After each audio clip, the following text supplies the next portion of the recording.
آیات کو مد نظر رکھتے ہوئے چند گزارشات آپ حضرات کے سامنے ذکر کی۔ قربانی خصوصاً جس کے ساتھ ہمارا زیادہ واسطہ ہے، چونکہ جنہوں نے حج کرنا تھا وہ تو چلے گئے، اللہ ہم سب کو بھی موقع نصیب فرمائے۔ لیکن قربانی بعض لوگ یہ سمجھتے ہیں کہ قربانی کر لی تو ٹھیک ہے، نہ کی تو تب بھی کوئی مسئلہ نہیں ہے، حالانکہ قربانی کا حکم واجب کا ہے۔ جس بندے کو اللہ رب العزت نے استطاعت دی ہے، صاحب استطاعت ہے، صاحب نصاب ہے، یعنی سونا ہو یا چاندی ہو یا ضرورت سے زائد گھریلو سامان ہو، یا اسی طرح ضرورت سے زائد مکان ہو یا پلاٹ وغیرہ آج کل جس طرح لوگ لے لیتے ہیں، تو ظاہر بات ہے یہ ان چیزوں کی قیمت ملا کر 52.5 تولہ چاندی ₹1,00,000 سے کم بنتا ہے، اس کے برابر ہو جائے تو ایسے بندے پر قربانی کرنا ضروری ہے، نہیں کرے گا تو گناہ گار ہوگا۔ یہ بات میں اس لیے کر رہا ہوں کہ اس دن ایک ساتھی فون کر کے پوچھنے لگے کہ عقیقے کا اور قربانی کا کیا مسئلہ ہے۔ میں نے اس کو کہا ہے کہ اگر قربانی تیرے اوپر ضروری ہے، یعنی تو صاحب نصاب ہے، عقیقہ نہ کیا تو کوئی گناہ نہیں ہوگا، کرنا چاہیے، مستحب عمل ہے، زیادہ سے زیادہ سنت کہہ لیں گے، نہ کیا تو گناہ نہیں ہوگا، کر لیا تو فائدہ اس کا بہت ہے۔ لیکن اگر قربانی واجب ہو گئی، نہ کی تو گناہ زیادہ ہے، کرنا ضروری ہے۔ ہاں ایک بندے پر فرض نہیں، واجب نہیں، وہ صاحب نصاب ہی نہیں، اس کے پاس اتنی مال و دولت نہیں۔ ایک بندہ کہتا ہے میرے پاس پیسے نہیں لیکن ایک پلاٹ خریدا ہوا ہے، ایک سے زائد مکان ہے کرائے پہ لگا ہوا ہے، اس کے پاس نقدی نہیں ہے، اس بندے پر بھی قربانی واجب ہوگی۔ اور جس طرح ہماری خواتین کے پاس سونا پڑا ہوتا ہے، اگر آج کے دور میں کسی کے پاس 1 تولہ سونا موجود ہے اور ساتھ کچھ نقدی ہے یا گھریلو سامان ضرورت سے جو زائد ہے، اگر مثال کے طور پر 1 تولہ سونا ہے، ساتھ ₹500 بھی نقدی موجود ہے، تو اس پر بھی قربانی واجب ہو جائے گی، کیونکہ وہ سونے کی قیمت لگ کے چاندی کے نصاب میں شمار کی جائے گی۔ تو یہ چیز قربانی کا عمل جو ہے یہ واجب ہے صاحب نصاب، صاحب استطاعت پر۔ اسی طرح حج کا بھی مسئلہ یہی ہے، اللہ نے مال و دولت دیا ہے اتنا کہ جو بندہ راستے کا خرچ اٹھا سکتا ہے اور راستے کے خطرات بھی اس کے لیے نہیں ہے، اور اس کے گھر کا نظام بھی چل رہا ہے، اچھا بھلا چل سکتا ہے، تو ایسے بندے پر یہ نہیں ہے کہ یہ شوقیہ چیز ہے، چلا گیا تو ٹھیک ہے، نہیں کیا تو کوئی مسئلہ نہیں، یہ زندگی میں ایک دفعہ کرنا فرض ہے۔ اگر صاحب نصاب ہے، صاحب استطاعت ہے، نہ حج کیا تو گناہ گار ہوگا اور یہ اس کے ذمہ باقی رہے گا۔ لیکن میں نے کہا گزشتہ جمعے پر بھی کہ یہ عبادات ہوں یا جتنی بھی عبادات ہوں، اس سے اللہ کا کوئی مقصد ہے بندے سے، ورنہ اللہ کو کیا بندہ جانور گرا کے ذبح کر رہا ہے، خون اس کا بہا رہا ہے، مال بھی لگا رہا ہے، اللہ کو کیا کہ بندہ جا رہا ہے عرفات، مزدلفہ، منا اور حج کے ارکان ادا کر رہا ہے۔ اللہ کے ان چیزوں سے، ان عبادات سے کوئی مقصد ہے، ہر عبادت میں کوئی نہ کوئی مقصد پوشیدہ ہے، اور وہ مقصد ایک ہی ہے جس کو میں نے گزشتہ جمعہ حضرت ابراہیم علیہ السلام کی دعاؤں کے ضمن میں ذکر کر دیا کہ اللہ اپنے بندوں سے کیا چاہتا ہے۔ اللہ کا اپنے بندوں کو احکامات دے کے کیا مقصد ہے کہ اللہ کیا دیکھنا چاہتا ہے۔ اور یہ جو دن گزر رہے ہیں، یہ جو راتیں گزر رہی ہیں، خصوصاً ذی الحجہ کی یہ پہلی 10 دن اور 10 راتیں، ان کے بارے میں اللہ رب العزت نے قرآن کریم میں سورہ فجر کی ابتدائی آیات انہی کے بارے میں ہیں۔ مفسرین اکرام نے لکھا ہے اور علماء یہ فرماتے ہیں کہ یہ 10 دن اور 10 راتیں رمضان المبارک کے بعد سب سے زیادہ افضل ترین دن اور راتیں ہیں۔ بعض علماء نے تو یہاں تک لکھ دیا کہ لیلۃ القدر کے برابر ان راتوں میں اللہ رب العزت اجر و ثواب عطا فرماتے ہیں، بڑی عظمت والی ہیں، بڑی شان والی ہیں۔ ہم نے اپنے معاملات عبادات اسی طرح نہیں رکھنے کہ جس طرح پہلے چل رہی ہیں، بلکہ ہم نے اپنے آپ میں تھوڑی تبدیلی لانی ہے کہ اللہ نے اتنی اہم دن اور اتنی اہم راتیں جو عطا فرمائی ہیں، تو ان میں بندہ، یعنی دوسرے لفظوں میں کہہ لیں کہ جب گورنمنٹ کوئی پیکج بندے کو دے نا، عوام کے لیے گورنمنٹ کوئی پیکج دے دے جس میں نفع ہو زیادہ، تو جو بندہ اس پیکج سے فائدہ نہ اٹھائے وہ بیوقوف ہی ہوگا، سست ہوگا۔ اللہ نے یہ پیکج دیا ہے ان دنوں میں، ان دنوں کی عبادات کا اجر و ثواب، عبادت تھوڑی ہوگی، اجر و ثواب اللہ کے ہاں زیادہ ہوگا۔ اور 2-3 بڑی عبادتیں، حج، اسی طرح قربانی، بلکہ 4 کہہ لیں، 4 بڑی عبادتیں ان 10 دنوں میں اللہ رب العزت نے رکھی ہیں، جو پورے سال میں غالباً کسی عشرے میں یہ عبادات اور کسی زیادہ عبادات نہیں۔ نمبر 1 حج، بڑا اہم رکن ہے اسلام کا، اسی طرح قربانی ہے، اسی طرح تکبیرات ہیں، تکبیرات تشریق جن کو کہا جاتا ہے، جو 9 ذی الحجہ کو شروع ہوتی ہیں اور 13 ذی الحجہ تک چلتی ہیں، اور اسی طرح عید کی نماز ہے۔ یہ 4 بڑے اعمال اللہ رب العزت نے اس عشرے میں، عشرہ یہ ذی الحجہ کا جو پہلا عشرہ ہے اس میں رکھے ہیں، اور ان دنوں کی فضیلت اللہ رب العزت نے کچھ یوں بیان کیا، والفجر ولیال عشر والشفع والوتر، قسمیں اٹھا اٹھا کے اللہ کہتے ہیں قسم ہے اس فجر کی۔ یہ 10 دن اور 10 راتوں کی قسمیں اٹھانے کا مقصد یہ ہے کہ یہ بڑی اہم عبادتیں ہیں، بڑی اہم دن ہیں، بڑی اہم راتیں ہیں، ان راتوں میں، ان دنوں میں اپنے رب کو راضی کر لو۔ اور پھر جو عبادات اللہ رب العزت نے رکھی ہیں، بندہ ان پہ غور کر لے نا تو بندے کو عبادات کا مقصد سمجھ آ جاتا ہے۔ حج ہے، وہ میں نے ذکر کر دیا کہ وہاں جا کر حاجی کیا آواز دیتا ہے، کیا پکارتا ہے، لبیک اللہم لبیک، لبیک لا شریک لک لبیک، ان الحمد والنعمت لک والملک لا شریک لک۔ بار بار کہتے ہیں اللہ میں حاضر ہوں، تیرا کوئی شریک نہیں ہے، اللہ میں حاضر ہوں، تیرا کوئی شریک نہیں ہے۔ اور اللہ ساری حمدیں اور ساری تعریفیں تیرے لیے ہیں، تیرا کوئی شریک ہی نہیں ہے، بار بار اللہ یہ اعلان کرواتے ہیں۔ اور پھر جب تکبیرات تشریق بندہ کہتا ہے تو اس میں بھی یہی اللہ اکبر، اللہ اکبر، لا الہ الا اللہ، واللہ اکبر، اللہ اکبر وللہ الحمد۔ ادھر بھی یہی اقرار اللہ کرواتے ہیں کہ بندہ بار بار مرد کے لیے نمازوں کے بعد، فرض نماز کے بعد 1 دفعہ بلند آواز سے کہنا، عورتوں کے لیے آہستہ آواز سے کہنا، یہ ضروری قرار دیا ہے 1 دفعہ۔ لیکن اس کا معنی کیا ہے، مقصد کیا ہے، اللہ کیا اقرار کروانا چاہتے ہیں؟ بندے کو کچھ سمجھ تو آئے نا، اللہ اکبر، اللہ اکبر، بندہ زبان سے اقرار کرتا ہے اللہ تو بڑا ہے، اللہ سب سے بڑا ہے، لا الہ الا اللہ واللہ اکبر، اللہ تیرے علاوہ کوئی معبود نہیں ہے، تو بہت ہی بڑا ہے۔ یہ بندے سے اللہ اقرار کرواتے ہیں۔ اور یہی بات اللہ رب العزت نے پاک پیغمبر جناب محمد رسول اللہ صلی اللہ علیہ وسلم کو قرآن کریم میں جو میں نے آیات کریمہ پڑھی ہیں، ایک 7ویں سپارے سے اور ایک آخری سپارے سے سورہ کوثر کی جو آیات کریمہ میں نے پڑھی ہیں، اللہ رب العزت نے ان میں بھی یہی سمجھایا۔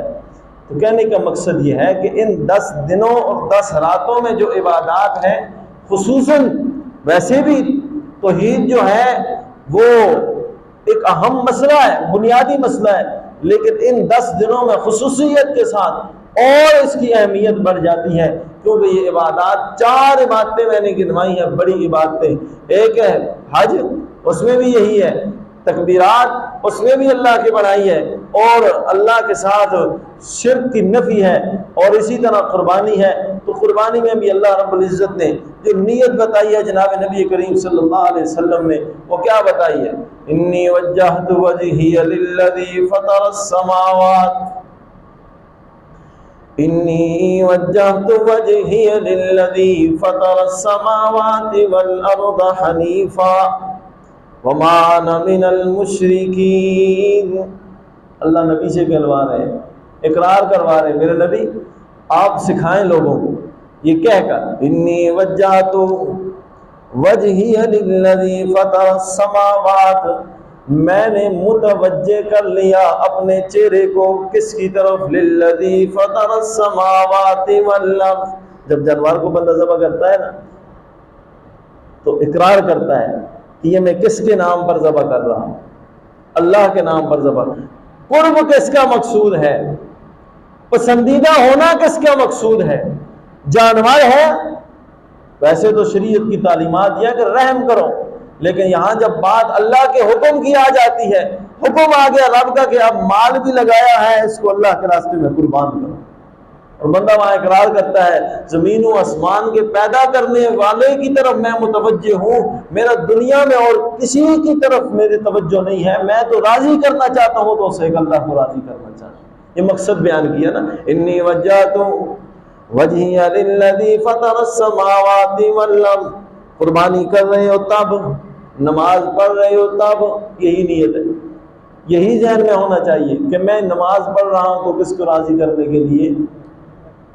بلند آواز سے یہاں ایک بات کہہ دوں، رب کو راضی کرنے کے لیے بندہ نماز پڑھتا ہے کہ رب کا حکم ہے نماز پڑھنے کا صرف جمعے کی، اللہ نے حکم دے دیا نا صرف جمعے کی نماز پڑھنی ہے باقی نہیں ہے۔ ہمارے معاشرے میں یہی حال ہے نا، سارے اکثر جو ہے وہ جمعہ خان ہے، صرف جمعے کی نماز یا سال بعد عید کی نماز۔ بھائی فرض نمازیں دن میں کتنی ہیں؟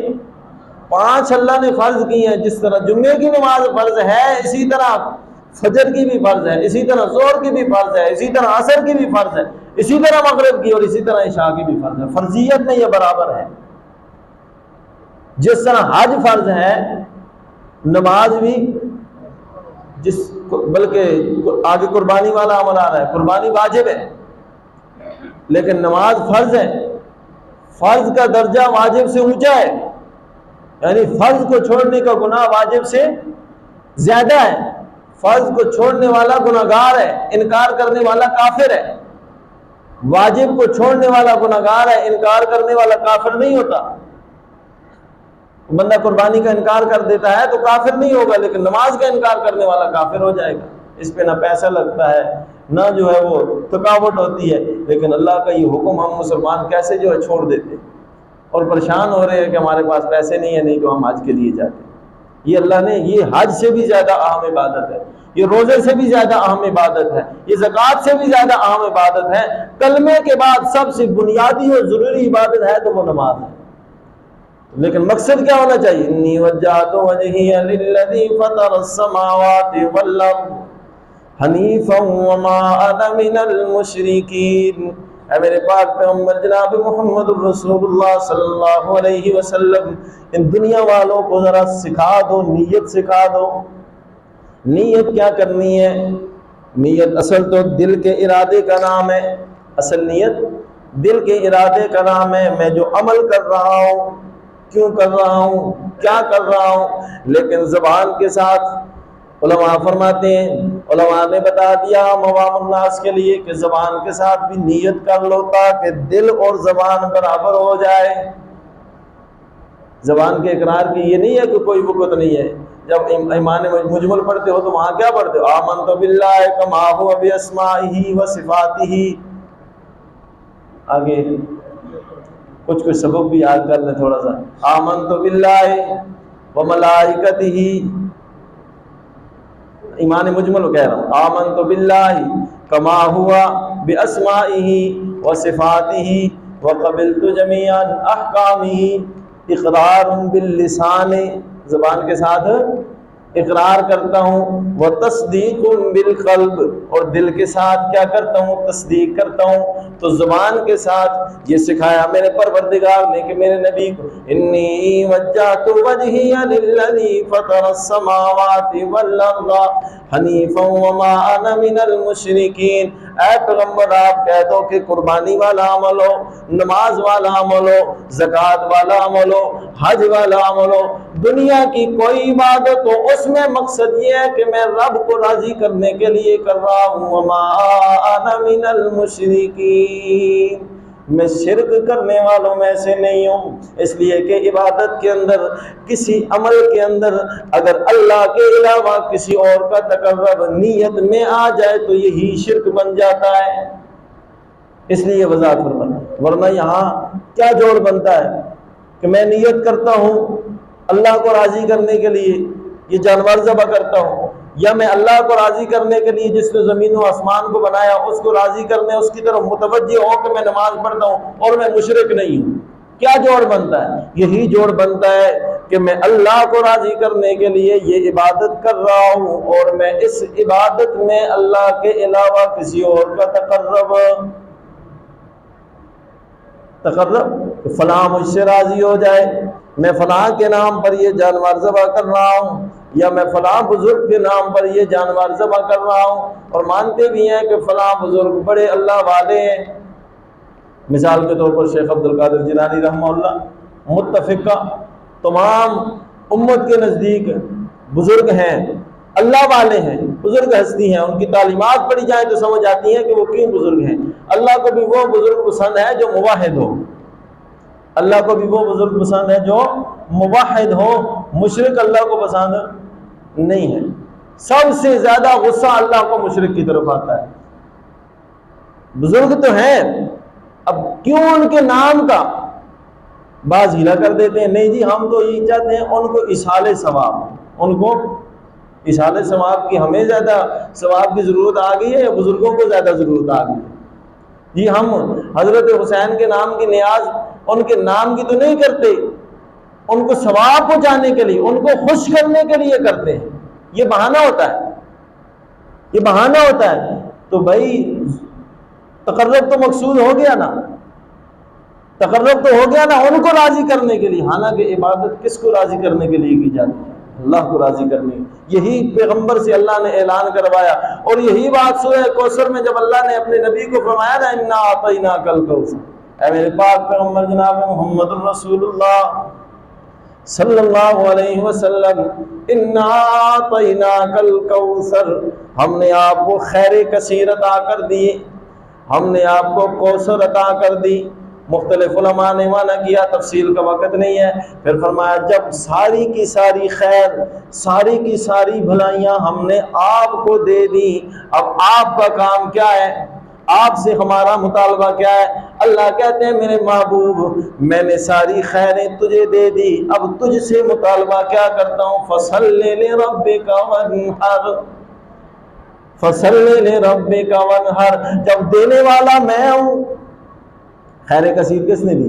اللہ نے دی، دینے والا میں ہوں، بھلائیاں دینے والا، اچھائیاں دینے والا، خیر کثیر قرآن کی صورت میں ہو، حوض کوثر کی صورت میں ہو، صحابہ کرام کی جماعت کی صورت میں ہو، امت کی صورت میں ہو، اللہ فرماتے ہیں میرے محبوب یہ ساری کی ساری خیریں جمع کر کے میں نے آپ کو دی ہیں، اس دینے میں میرے ساتھ کوئی شریک نہیں ہے۔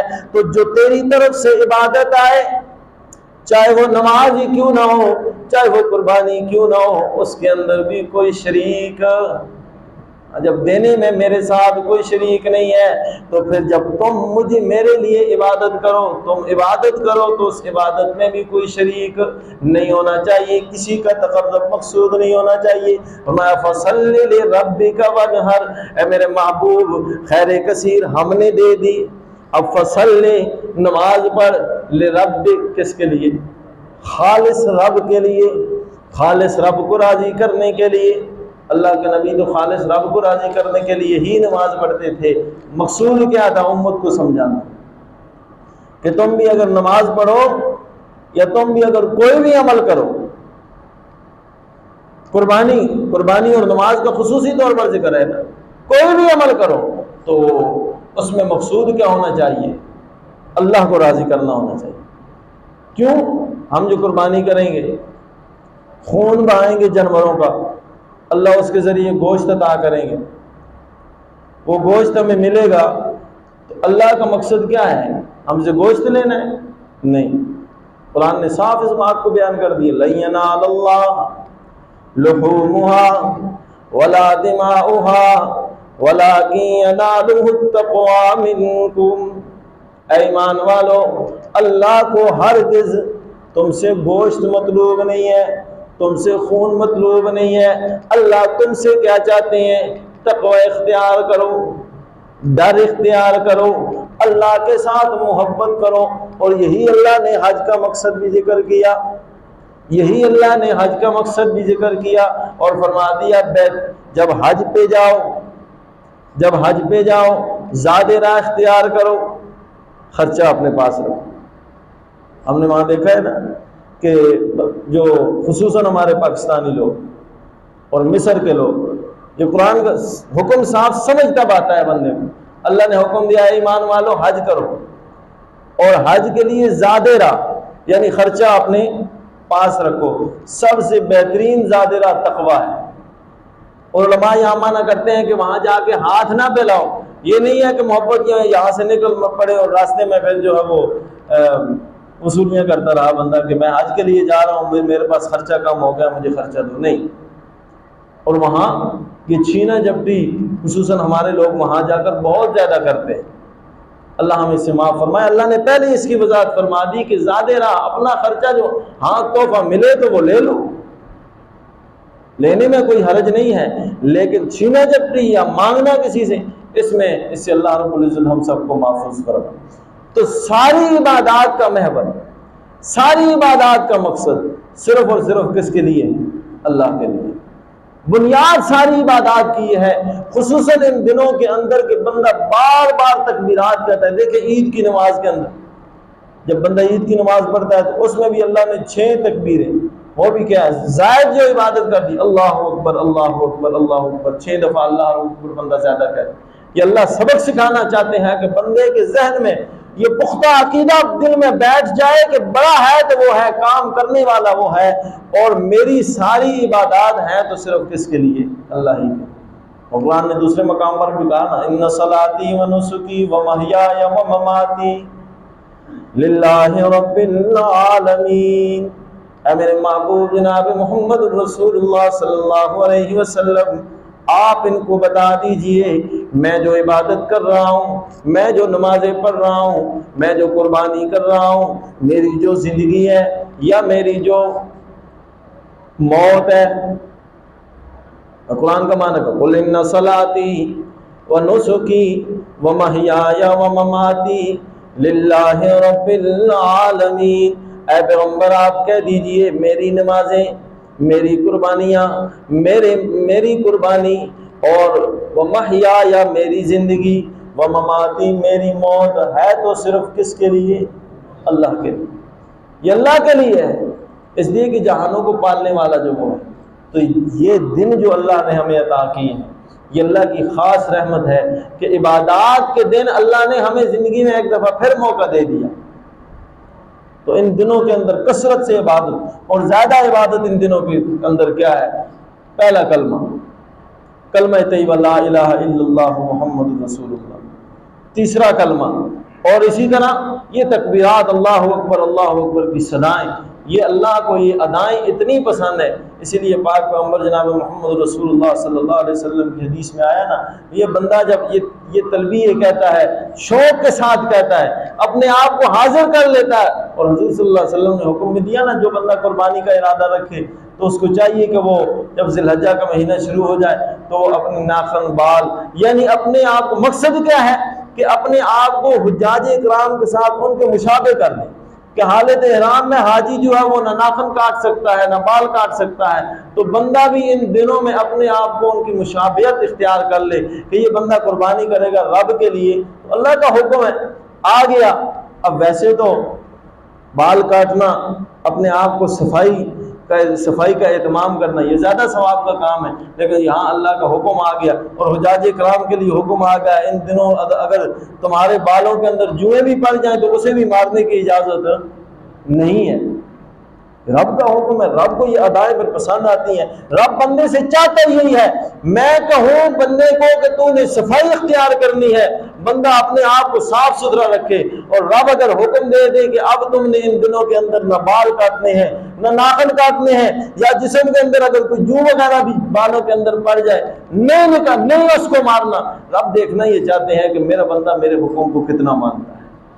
مقصد رب کا یہی ہے کہ بندہ مجھے راضی کرنے والا بن جائے اور میرے احکامات کو ماننے والا، اور یہی ایمان مجمل میں نے جو آپ کو سنایا اس میں یہی ہے، آمنت باللہ کما هو باسمائہ وصفاتہ وقبلت جمیع احکامہ، کہ سارے احکام جو بھی رب کا حکم ہے، یہ حجت نہیں نکالنی کہ نماز کا حکم کیوں آیا جی، اس سے کیا فائدہ ہوگا، یہ روزے کا حکم کیوں آیا جی، اس سے کیا فائدہ ہوگا، یہ قربانی کا حکم کیوں آیا جی، اس سے کیا فائدہ ہوگا، نقصان ہوتا ہے، مال لگ جاتا ہے، فلاں ہو جاتا ہے، فلاں ہو جاتا ہے۔ بس رب کا حکم ہے، مسلمان آدمی کے لیے ایمان جو اجمالی طور پر بیان ہے اس میں حکم ہی ہے کہ رب کا حکم آ گیا ہے تو بندہ اس کو تسلیم کر لے اور مان لے، یہی مسلمانی ہے۔ اللہ رب العزت ہمیں سمجھ کے اور عمل کی توفیق نصیب فرمائے، اور آخر دعوانا الحمدللہ۔